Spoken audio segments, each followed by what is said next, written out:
Ta teden v naši eni od 4 revij Human Reproduction je šel ravno ESHRE članek, kjer je ekspertna skupina pregledala, kaj trenutno je tisto, kjer bi raziskave bile najbolj potrebne, in izbrala je 12 področij. Med temi področji so praktično celotno področje reproduktivne medicine.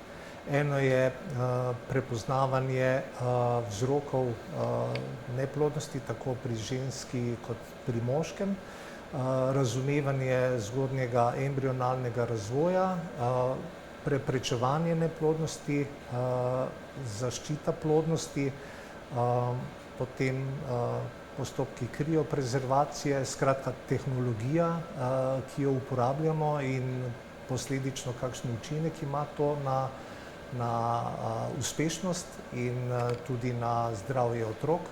To so nekje naša glavna področja.